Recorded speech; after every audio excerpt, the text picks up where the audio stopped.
నిజంగా కూడా తెలుసు అని చెప్పినాడు. అంత హౌలాగాడు ఇంకోటి లేడు తెలుసా అన్న. ఆ ఏజ్ లో ఉన్నప్పుడు. మేము ఇంటర్మీడియట్ మాకంటే సీనియర్ అతను. అప్పుడు మేము 5th 6th అనుకుంటా అతను వెళ్ళిపోయినప్పుడు. పోవడమే కదా అతను. నా దగ్గర అదే ఊరోళ్ళు 9 మంది ఉంటారు నక్సల్ లొంగిపోయిన వాళ్ళు. పల్లెరావు కుమార్ మీద రాశాడు ఒక అతను. ఎందుకంటే పల్లెరావు కుమార్ చెప్పాడంట, నేనే పంపించా శవాన్ని తీసుకొచ్చా ఏనో, అది నేనే చేసేసా మొత్తం టోటల్ గా అని చెప్పాడంట.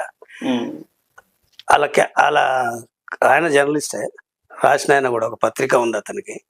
ఆ పత్రిక రాశాడు అతను. నిన్న చూసా నేను, ఎందుకో నల్గొండ పోతుంటే చూసా. ఇది నిజం ఎంత అబద్ధం ఎంత నరసన దీని మీద ఎక్స్ప్లెయిన్ చేయండి, విశ్లేషణ చేయండి. నిజంగా కూడా మాకు ఆయన ఎవరో తెలియదురా భయ్, నా సమకాలికుడే ఈ బ్రదర్ కూడా.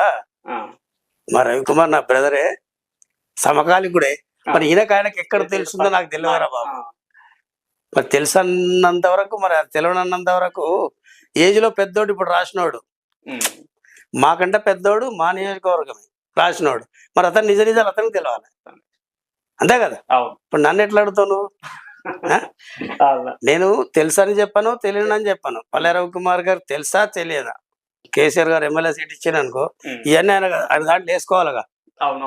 చూపించు. ఆ ఊర్లో నేనే పంపించాను, శవాన్ని తెప్పించాను కదా, అది నిజమైతే గొప్పే, అంతే కదా. దానంత సంతోషపడదు ఫస్ట్ నేనే. ఇక అది నెగిటివ్ అంటే తర్వాత మరి నేనే మాట్లాడలేనని చెప్పాను. చాలాసేపు, 1 గంట సేపు డిస్కస్ చేసింది. నేను పల్లె రవికుమార్ని డిగ్రీ చేయడానికి నాకు లేదు, ఎందుకంటే నా క్లాస్మేట్, నా బ్రదరు, అర్థమైందా.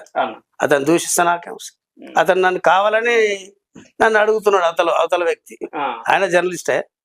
అన్న ఇది ఎంతవరకు సమంజసం అన్నాడు. అది నువ్వు రాసిన అడగాలి. ఇంతకుముందు అట్లనే అబద్ధాలు రాశాడు అతని మీద, అతనే. ఇప్పుడు అతనికి ఇతనికి ఎక్కడ చెడిందో నాకు తెలియదు.